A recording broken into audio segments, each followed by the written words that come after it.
Finance bill 2023 में संशोधनों को लोकसभा की मंजूरी मिल चुकी है। इसमें प्रस्ताव दिया गया है कि घरेलू इक्विटी पर 35% से कम जोखिम वाले म्यूचुअल फंड पर टैक्स लगेगा।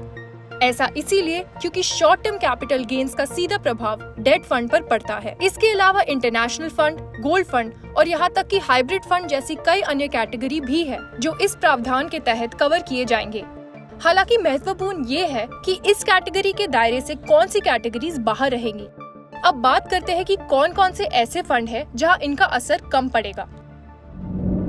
सबसे पहले बात करते हैं एग्रेसिव हाइब्रिड की। एग्रेसिव हाइब्रिड फंड में पूरे पोर्टफोलियो का 65 से 80% के बीच इक्विटी एक्सपोजर बनाए रखना होता है। 20 से 35% तक की बाकी राशि डेट लेकर पूरी की जाती है।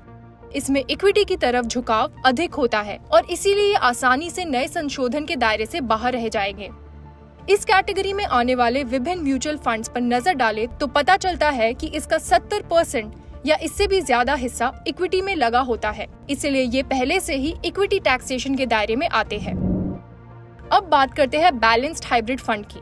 संतुलित हाइब्रिड फंड वो होता है जिसमें इक्विटी कंपोनेंट 40 से 60% के बीच रहता है। बाकी 60 से 40% के बीच का हिस्सा डेट से बनता है।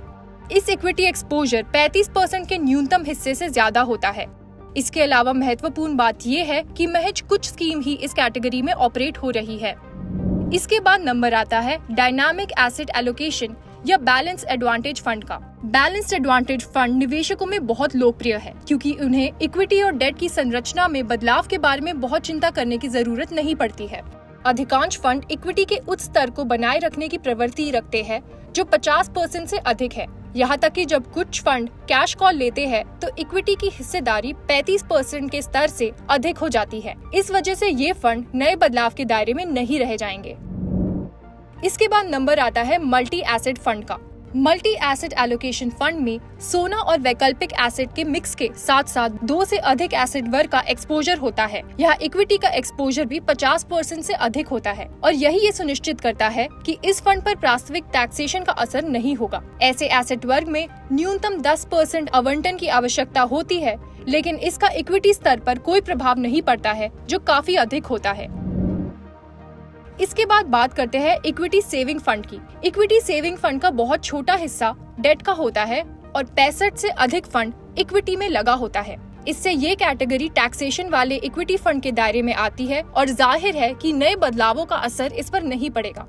यहाँ भी ऐसे कई फंड है जो निश्चित समयावधि तक कैश के लिए उच्च आवंटन बनाए रखते हैं। फिर भी ऐसे फंड की इक्विटी एक्सपोजर 35% से अधिक होने की वजह से ये नए संशोधन से बाहर रहने वाले हैं। इस प्रकार ये फंड कुछ ऐसे हैं जहां डेट के नियमों का सबसे कम असर हो सकता है। वीडियो पसंद आया तो हमें लाइक, कमेंट, शेयर और सब्सक्राइब जरूर करें।